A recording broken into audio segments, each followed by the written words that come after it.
Bom, então, continuando vamos lá, nossa aula hoje, né? Nós vamos falar sobre as organelas celulares, que são as estruturas importantes para o nosso organismo que estão dentro das células, ok? Bom, aqui nós vamos ver que além das membranas, né, plasmáticas, como nós já vimos na aula de ontem, membrana, citoplasma e núcleo, nós vamos ter também outras estruturas, como os complexos de Golgi, as mitocôndrias, os ribossomos, os lisossomos, o retículo endoplasmático granuloso ou rugoso e o retículo endoplasmático não granuloso ou liso. Aqui nós temos uma célula eucarionte animal, né? Essa célula eucarionte, que é a nossa célula, ela tem a cromatina, tem nucleolo, tem carioteca, tem poros, né? Toda a estrutura das organelas celulares. E aqui nós temos a carioteca, que é o envoltório do núcleo. Tá? Inclusive, essa carioteca, carios, núcleo, e teca, envoltório, né? Esse envoltório do núcleo é que mantém todas as estruturas dentro do núcleo. Então, as estruturas que estão aqui dentro não saem, né? Só não saem pelos poros. E isso aqui caracteriza uma célula ser eucarionte ou procarionte. Tá? Se ela é eucarionte, ela possui essa carioteca. E essa carioteca vai envolver todo o núcleo. Se ela não possui essa carioteca, tudo que está aqui dentro vai estar disperso, né? Vai estar solto no citoplasma, que é o caso das procariontes. No caso das bactérias, fungos, né? Mixomicetos, etc. Tá certo? Aqui nós temos uma célula eucarionte vegetal, que diferencia da nossa célula eucarionte, porque ela vai ter os cloroplastos, que são responsáveis pela fotossíntese. Nós não temos isso, não precisamos. O vacúolo central cheio de líquido, né? Principalmente água, nós também não precisamos disso. E a parede celulósica, que vai dar proteção externa de toda a célula, porque como a célula vegetal ela está na planta, né? No vegetal, no meio externo, nas intempéries do meio ambiente, então elas precisam ter uma proteção. Nós não precisamos, nós já temos a nossa pele que nos protege. Aqui nós temos algumas estruturas, né, também, na parede celulósica, mostrando aqui a divisão da parede, a proteção da planta, né, do vegetal. E aí nós começamos a ver as estruturas das organelas do nosso organismo. Começamos pelas mitocôndrias. Tá? A mitocôndria tem essa configuração em desenho, né? Essa configuração que já vai ser da microscopia eletrônica. Aqui nós temos as cristas mitocondriais, onde onde vai ocorrer aqui o ciclo de Krebs. Vocês vão estudar lá na bioquímica, lá na frente, mais na frente, né? Nos outros períodos. E essas mitocôndrias estão presentes essencialmente em todas as células eucarióticas. Elas têm a função de respiração celular, ok? E obtenção de energia através da degradação da glicose. Então, nós vamos observar aqui que essa mitocôndria ela tem a função, então, de respiração celular, de produção de energia. Como é que ela produz energia? Através da degradação da glicose, que nós alimentamos. Aqui nós temos a entrada do oxigênio em vermelho, a saída do CO2 em amarelo, que vai dar toda a estrutura de energia que a célula precisa para fazer essas trocas com o meio ambiente do oxigênio e do gás carbônico através da alimentação e da água que nos chega, né, no nosso organismo. As mitocôndrias têm uma origem, elas possuem material genético diferente do restante da célula, daí a diferenciação do DNA mitocondrial, que ele é muito utilizado, né, para desvendar casos de suspeição de assassinatos, onde não se acha o autor do crime, ou está em dificuldades. A polícia, né, principalmente a polícia forense, utiliza muito disso. A perícia, né, desculpa, forense utiliza muito disso desse DNA mitocondrial. Ela tem autoduplicação também do DNA, do RNA e dos ribossomos. E aqui nós temos toda uma estrutura, né, da célula eucarionte, animal e vegetal. Bom, outra estrutura que nós temos das organelas são os ribossomos. A função deles é sintetizar as proteínas, produzir as proteínas. A proteína é fundamental no nosso organismo, tanto hoje que o pessoal anda muito atrás de proteínas, né? Nas academias, aí, nos wheys proteicos, né? Comendo aí ovos, né? 20, 30 ovos por dia, para poder ter massa muscular através da proteína. Ela existe em todos, os ribossomos existem em todas as células também. Podem ser encontrados livres no citoplasma, no caso dos procariontes, que não têm proteção, né, do núcleo, ou presos à carioteca ou retículo endoplasmático rugoso, no caso dos eucariontes. Aqui nós temos a presença dos aminoácidos em verde. Nós precisamos de no mínimo 20 aminoácidos para se fazer uma molécula proteica, uma cadeia peptídica, que nós chamamos. Então, aqui nós temos a sintetização, né, entre uma fita vermelha, que é o RNA mensageiro, e que é esse RNA mensageiro aqui, né, e sai uma fita verde, que é a produção da própria proteína. Ok? Por que todas as células possuem ribossomos? Por quê? Porque toda célula precisa de proteína, né? Então, os ribossomos é que sintetizam as proteínas.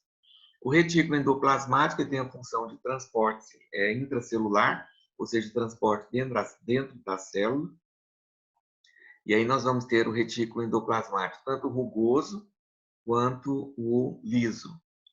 O liso, como o próprio nome já diz, ele não tem nada agregado a ele. Ele é liso. Já o rugoso ou granular, ele já tem os ribossomos agregados aqui nas suas superfícies. Aqui nós vemos uma microfotografia de microscopia eletrônica, onde nós vamos diferenciar aqui as mitocôndrias e o retículo endoplasmático granular, que é toda essa parte aqui com os pontinhos pretos aqui que vocês estão vendo, que são os ribossomos.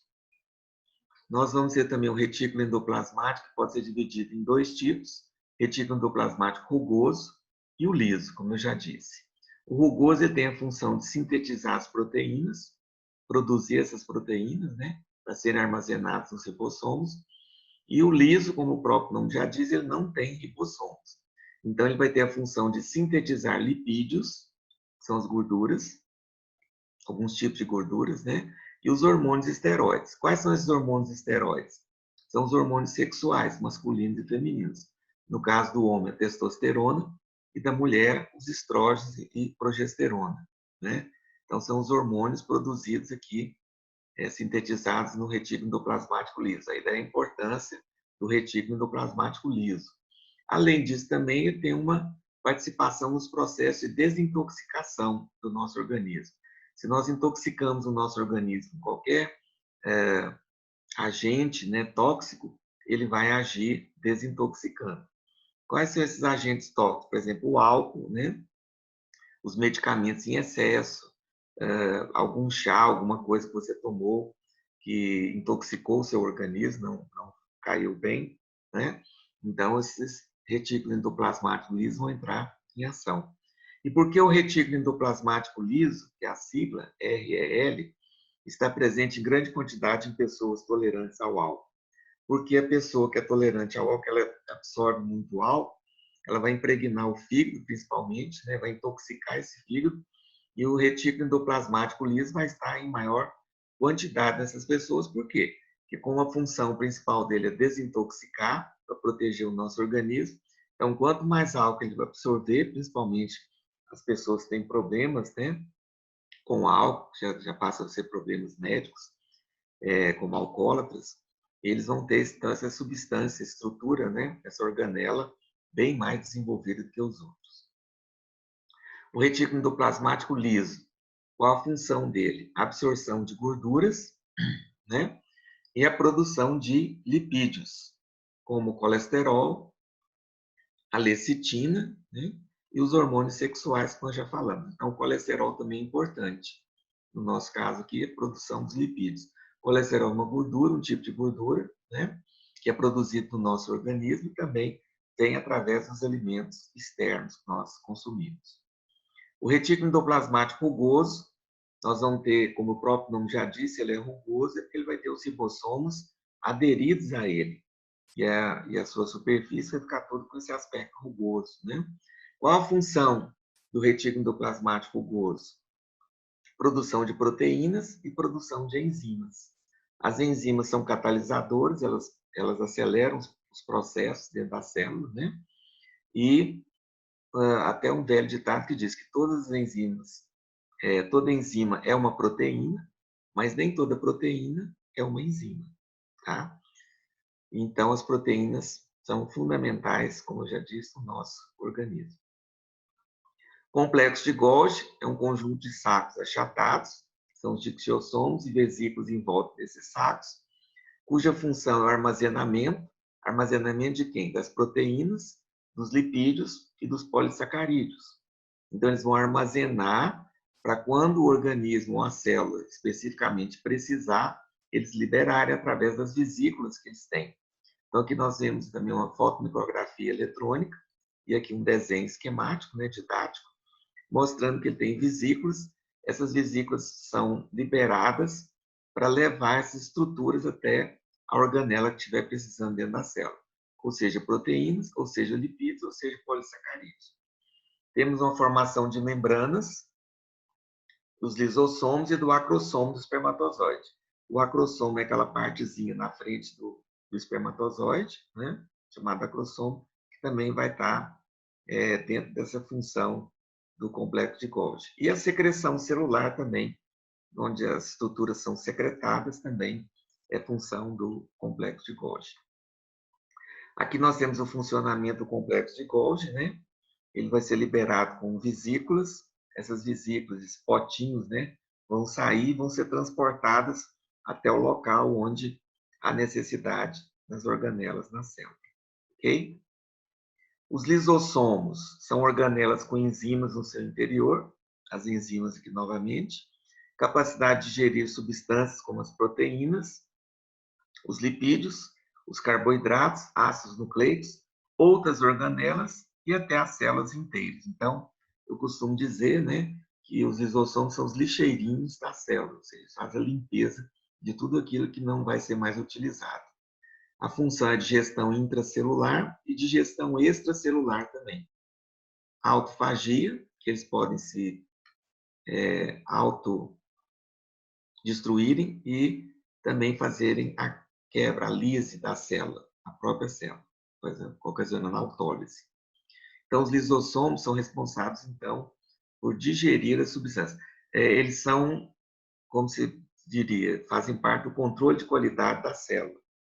Então, quando uma célula é produzida com defeito, vamos dizer assim, de fábrica, os lisossomos vão lá e fazem essa limpeza, né? Essa destruição na célula, porque possui enzimas para fazer isso. Aqui nós vamos diferenciar o que é fagocitose e pinocitose, só relembrando para vocês. Fagos, né? O ato de englobar, comer, vamos dizer assim. Então, se eu recebo uma partícula sólida no meu organismo, seja lá um antígeno ou qualquer outra coisa que penetrou no meu organismo, e eu vou precisar expulsar, fagocitar isso aí, então eu vou, a célula de defesa vem e faz como nós chamamos de pseudópodes, né? Falsos pés, que vão englobar essas estruturas sólidas e os lisossomos vão ser o papel de destruição dessa partícula sólida englobada. Isso é fagocitose. Pinocitose tem praticamente a mesma estrutura de funcionamento, só que ao invés de englobar a partícula sólida, vai ser englobada uma partícula líquida. Daí a diferenciação por se chamar pinocitose. Mas eles vão fazer o mesmo processo e no final os lisossomos vão fazer a digestão dessa parte líquida englobada. Aqui nós temos um lisossomo na estrutura da microscopia eletrônica, né, e as suas enzimas estão todas aqui internamente. Aqui nós temos, então, o funcionamento, né, uma partícula alimentar que vem do meio externo, ou seja, uma estrutura, um antígeno, um vírus, uma bactéria que vem, as células de defesa fazem a fagocitose, englobamento aqui, né? Nós acabamos de ver, faz um fagossomo, que é essa estruturazinha em volta, essa cobertura em volta, né, para separar ele do restante da célula. E aí depois vão fazer o vacúolo digestivo e as enzimas vão fazer o processo de eliminação dessa estrutura. Nós temos a endocitose e a exocitose, né, que nós já mostramos, endo para dentro e exo para fora, né?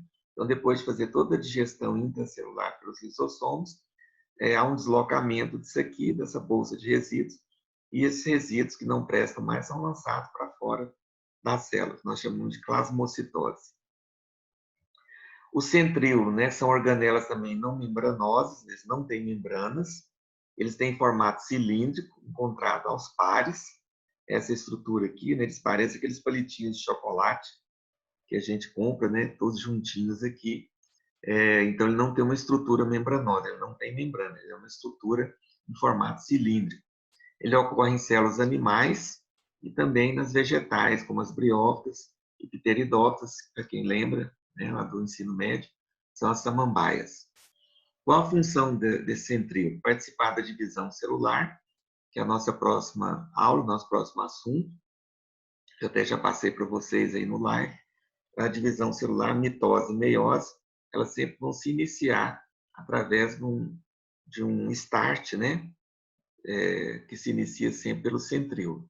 E eles também originam os cílios e os flagelos, principalmente no espermatozoide. Aqui nós temos, então, os centríolos, né, na micrografia, fotomicrografia eletrônica, microscópio eletrônico, mostrando como eles são na realidade. Nós temos também os peroxissomos, que são organelas membranosas que possuem a enzima catalase. Toda enzima tem um final ASE, ASE, né, e ela, no início aqui, nós vamos dizer assim, na sua parte inicial, é onde ela vai atuar, né? Então, a catalase vai converter água oxigenada, que é o peróxido de hidrogênio, em água e oxigênio. E a função, degradação de compostos tóxicos. A gente usa muito, né, como eu disse para vocês, quem nunca, quando cortou, ralou o joelho, ou caiu numa bicicleta, ou jogando futebol, chegou em casa e a mãe foi lá e passou água oxigenada. Quando passa água oxigenada, o que acontece? Borbulha, né? Esse borbulhar quer dizer o quê? Que essa água oxigenada está sendo convertida, né, pelo peróxido de hidrogênio em água e oxigênio. E esse oxigênio sai, né, através ali das borbulhinhas, e os compostos tóxicos que estão ali naquele local também vão ser eliminados também juntamente com essa água e esse oxigênio pela conversão da água oxigenada. Tá? É uma coisa muito comum usada, né? Que a gente às vezes nem sabia que os peroxissomos também são responsáveis por isso. Aqui tem uma síndrome, né, de Zellweger, que nós vamos entrar em detalhes agora, que não faz parte agora da nossa aula. Ou nós temos outras organelas exclusivas da célula vegetal, os cloroplastos, né, responsáveis pelo processo da fotossíntese, que eu já falei para vocês. O processo da fotossíntese, ele precisa de iluminação, de raios, né, dos raios do sol, para poder funcionar. Então, esse raio do sol que vem em cada planta, ele vai estimular quem? Ele vai estimular, desculpe, né? Passei o slide antes da hora. Então, ele vai estimular a conversão da energia luminosa em energia química. Ele vai utilizar o CO2 aqui dentro e vai eliminar o oxigênio para o meio externo. E nós captamos esse oxigênio durante o dia. Durante a noite, pela ausência da luz solar, ele vai inverter essa situação. Como ele precisa de energia para continuar produzindo, ele vai pegar o oxigênio que está lá fora e vai utilizar esse oxigênio e liberar o CO2. Então, durante o dia, ele utiliza o CO2 que nós eliminamos e libera o oxigênio para nós. E durante a noite, quando não há energia luminosa, ele vai pegar o oxigênio que está lá fora, no meio externo, para produzir energia aqui e liberar o CO2 para nós. Tá? Nós temos também grandes vacúolos, aqui não vou entrar em detalhes, com a célula vegetal. né, mais um núcleo, as mitocôndrias, também uma fotopicografia eletrônica, retículo endoplasmático, né, o rugoso, o núcleo da célula, né, o nucleolo, e toda a estrutura celular. E aqui nós temos o representante, né, na célula, uma das mais importantes do nosso organismo, que é a hemácia, que é a célula sanguínea. A hemácia ela não tem núcleo, ela é anucleada e é responsável, né, pelo transporte de gás no nosso organismo, ou seja, ela capta o oxigênio que nós inspiramos, né, lá nos pulmões, chega até os pulmões, nos alvéolos e transporta para todo o organismo, e ao mesmo tempo ela já vai captando o CO2 que está em excesso, que vai ser jogado fora, né, da célula da respiração, e leva esse CO2 para fora, para o meio externo. Então era isso a nossa aula de hoje, espero que todos tenham sintonizado, né, sincronizado, e amanhã a gente continua com mais um outro assunto, que vai ser, no caso, nossa divisão celular, mitose e meiose.